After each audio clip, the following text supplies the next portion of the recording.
Hi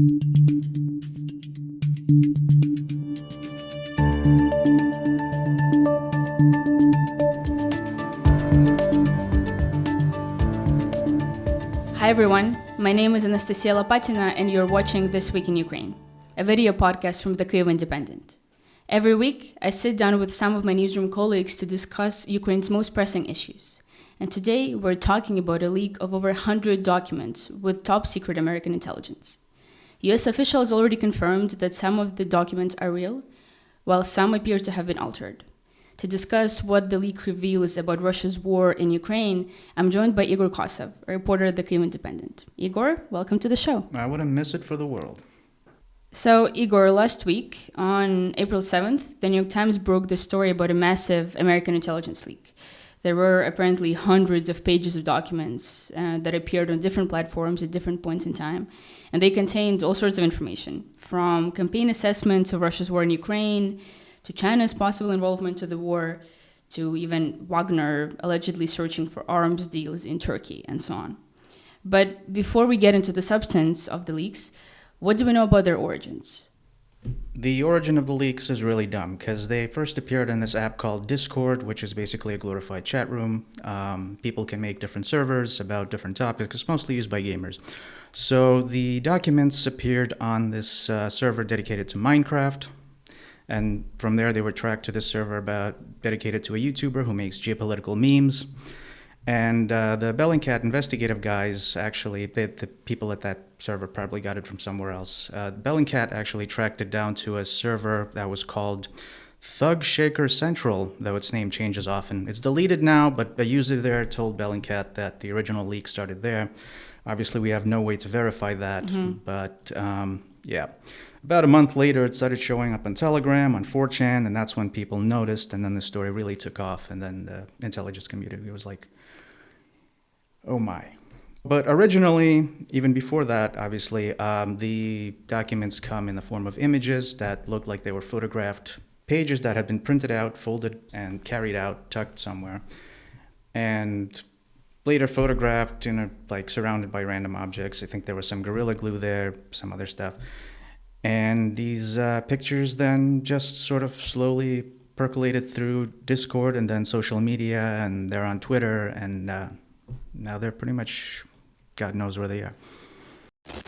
In the hours that we were editing this episode, several really important investigations came out. One was by the Washington Post, whose journalists actually went on Discord, the online gaming platform where the leaks were originally found, and got in touch with the friends of the guy who allegedly leaked those documents. Those people told the Post that this leaker was a guy in his mid-20s. He was a big fan of guns, believed in God, and worked at a military base. For many months, this guy was sharing all sorts of top-secret intel on this private, invite-only Discord server that had around 20 to 30 gamers, including people from Ukraine and Russia. The scope of the leak turned out to be much bigger than previously expected. The Post obtained around 300 photos of various top-secret intel that haven't been made public before. One gamer told the Post that this leaker never intended to be a whistleblower. He just wanted to keep his online gaming family informed and also keep up his status as the leader of their pack. But someone from the group ended up sharing those documents on other public servers, and then the fallout began.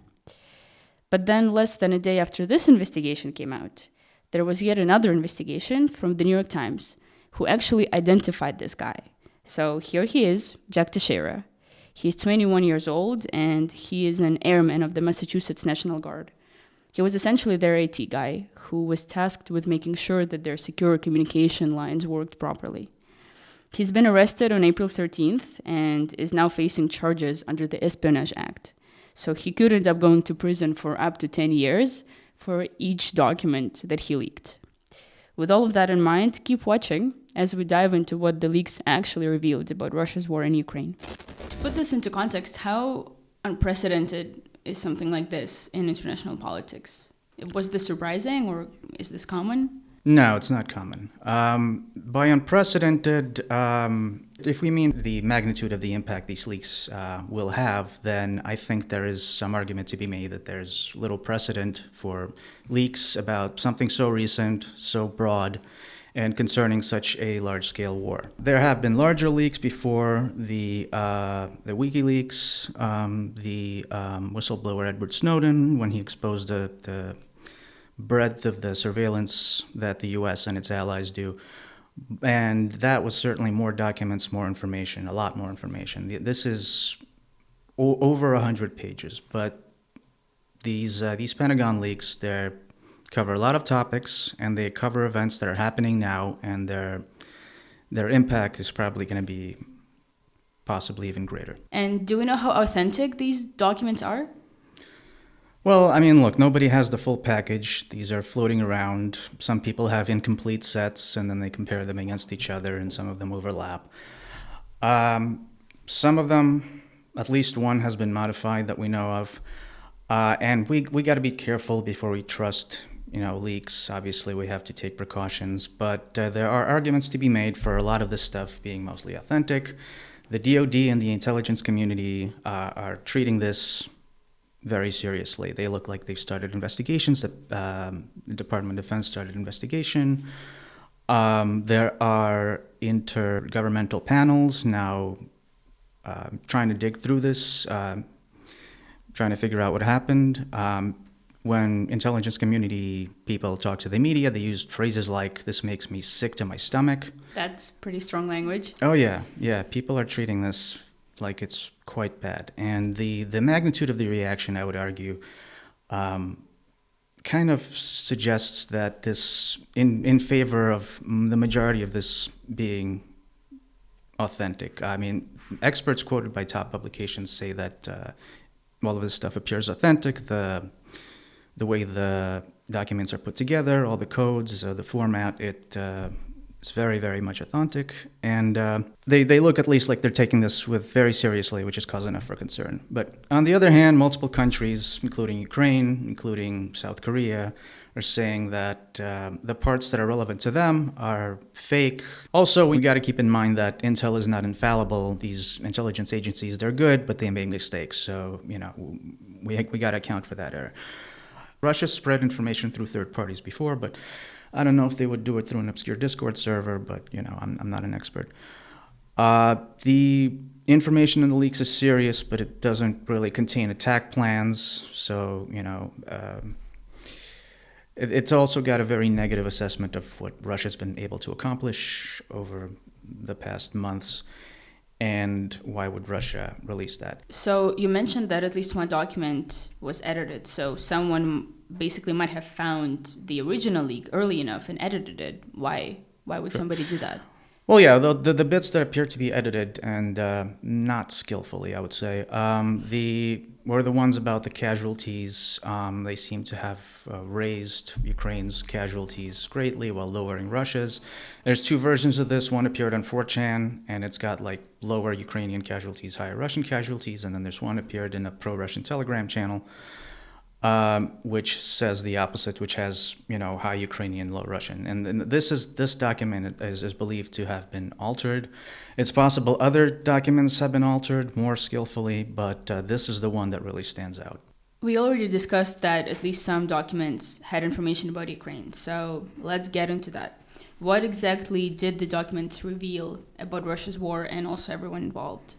The breadth of this is extreme. It talks about Ukraine's buildup, the U.S.'s relationships with its allies, and what it hopes them to commit to in terms of the Ukraine situation, all the stuff on Russia. Incredible intel about Russia. There are multiple documents that show that the U.S. has thoroughly infiltrated the Russian military, Russian intelligence apparatus, and to the point where, U.S. gets daily real-time warnings about incoming attacks. It could pass the information along to Ukraine. The intelligence aid that the U.S. has been giving Ukraine is pretty staggering, and now we see how they're able to do with that excellent system.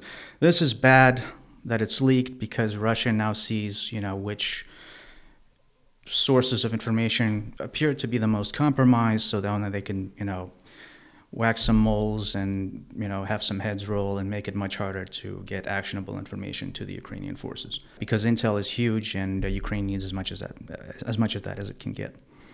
it's understandable if a bit grim. The more interesting part is that the U.S. has been spying not only on its enemies but its allies, including President Volodymyr Zelensky. I think the intelligence community knows that allies spy on allies, but it's still really uncomfortable when that kind of stuff comes out. U.S. intelligence network trying to source signals intelligence related to Zelensky. It had info that he wanted to strike into Russian territory in February, I believe.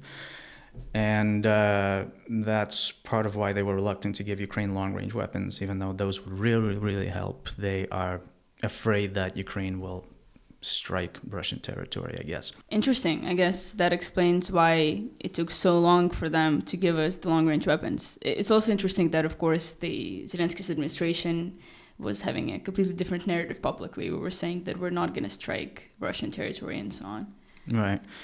Well, in terms of long-range weapons, I think we're still waiting for the longest-range ones that would really make Russia's supply lines useless anywhere, and I think that this offers an insight into that. There's another factor, which is China. If Ukraine takes more forceful moves with longer-range weapons, China might come in and start painting NATO as the aggressor, helping Russia paint NATO as the aggressor. There's just create this whole narrative. China can't be discounted. Obviously, they're talking to Russia right now. So that's another concern of the U.S. intelligence community. Was there anything about the upcoming counteroffensive? Yeah, some of the documents forecast that Ukraine's ability to retake more territory will be middling at best. Ukraine will try to reclaim territories eastward while pushing south to cut off Crimea, but they're starved of equipment and other things, and the prognosis doesn't look optimistic from the U.S. side. This is not good because it's going to be harder to convince countries to provide more support if they think that Kyiv has a lower chance of success, because Ukraine needs to keep pulling out victories if it wants to keep the momentum going. And speaking of ammunition and supplies, the documents contain very detailed information about how many munitions Ukraine is getting from the West, how many it's using, what's the current level of buildup for the various brigades that are going to be used for the counteroffensive. Russia will be able to look at this information and shore up its defenses accordingly. It could keep track on where each brigade might strike and make it harder for Ukraine to achieve its objectives. It shines a lot of light and really eliminates parts of the Ukrainian military that Russia should not be seeing. And was there any info about foreign governments that are involved in the war, one way or another? Yeah, there was a lot of information about foreign governments and the stages of negotiation with the U.S. about supplying Ukraine. There was South Korea, who doesn't want to be seen as supplying a nation at war. There is Israel, where we heard that the U.S. might want to push them to supply weapons to Ukraine.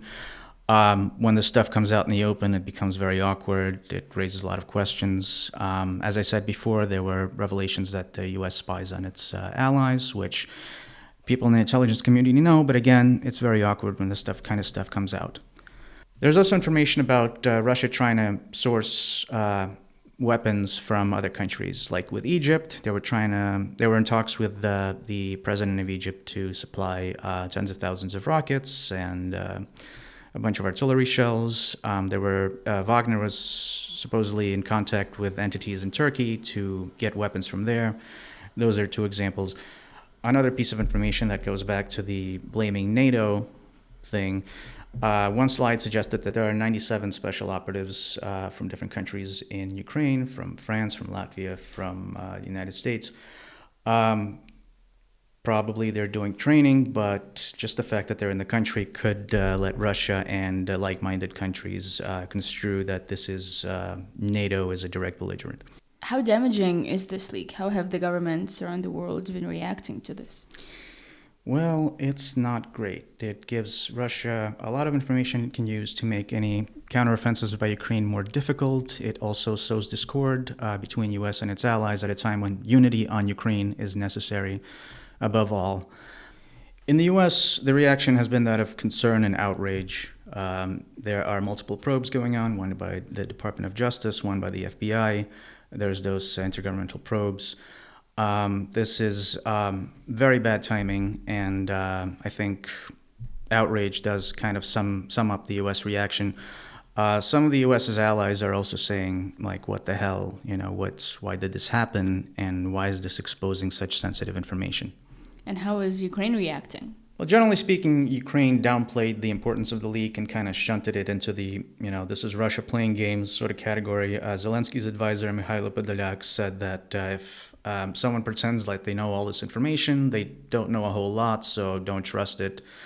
And Deputy Defense Minister Hanna Maliar said that we have to be prepared for psychological operations, and that the only documents we should trust are official ones. And that was basically Ukraine's reaction, is to sort of slam the door on this thing and not really react like this is a legitimate, authentic leak. It's interesting, though, that there is such a stark difference between how Ukraine is reacting to this intel leak and how essentially the rest of the world is reacting. The Ukrainian officials appear really, really calm. Yeah, they've been quoted as saying that Russia's major operational victories has been in Photoshop, but a source close to President Volodymyr Zelensky told CNN that military strategy is already being adjusted on the basis of these leaks. Interesting. So, Ukraine is probably taking more notice than we are told about. You mentioned that kind of the public consensus is that Russia is behind it, and Ukrainian officials and the Ukrainian public often kind of takes this approach to many issues. But in this specific instance, we have no way of knowing whether Russia is behind it, though, right? There hasn't been any concrete evidence yet. Well, we don't. We can guess that Russia might be behind some of it because some of the documents were altered to make Russia's casualties seem lower and Ukraine's casualties seem higher. Those were the low-quality alterations that we mentioned earlier. U.S. officials told Reuters that Russia may have been involved in that one. But we don't know the extent to which Russia is involved in the leak or the modification of the leaked documents. Russia obviously said it wasn't involved. They trotted out their usual line that everyone blames them for anything. Of course. However, we know that Russia's leaked stuff in the past. The biggest example being in the 2016 presidential election, when Russia leaked emails of the U.S. Democratic Party and did other type of interference in an attempt to sway the election. Russian individuals and organizations have been charged and convicted for interfering. If it's not Russia, then who else could be behind this leak? According to the reporting I'm seeing, the U.S. is considering 4 or 5 different possibilities. It could be a disgruntled intelligence employee. It could be an inside threat, ideological, perhaps. Right now, we don't know for sure. Russia could be behind some of this. There are also people, like I said, postulating that this might be an attempt at disinformation from the West ahead of the possible Ukrainian counterattack. But based on the reactions in the U.S., that doesn't look like a likely possibility.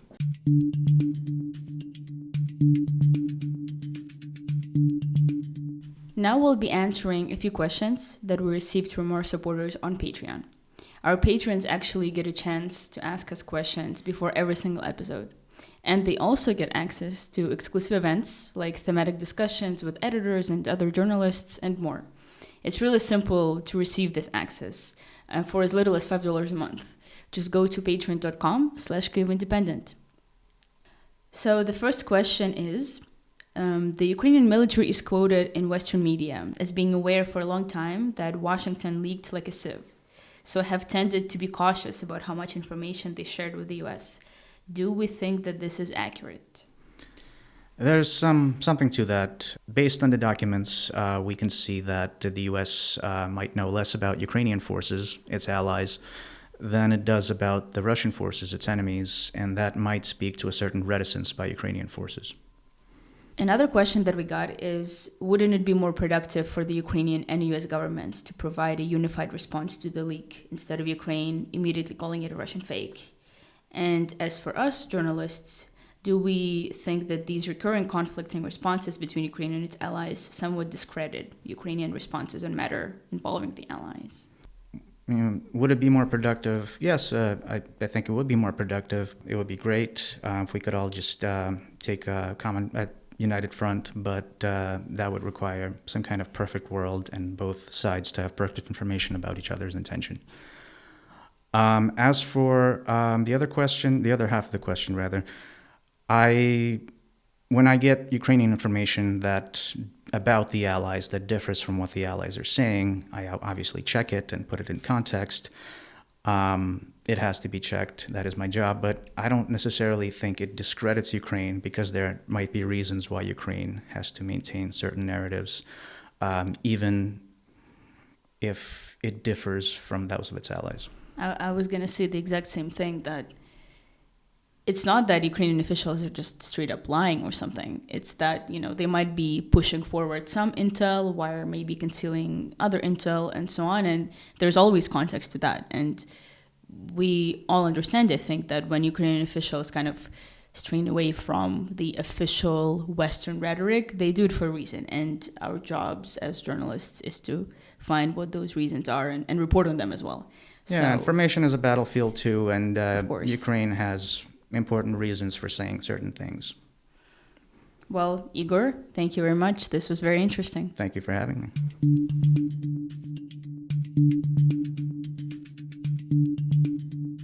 Also this week, 100 Ukrainian POWs were freed in a prisoner exchange, Ukrainian government reported on April 10th.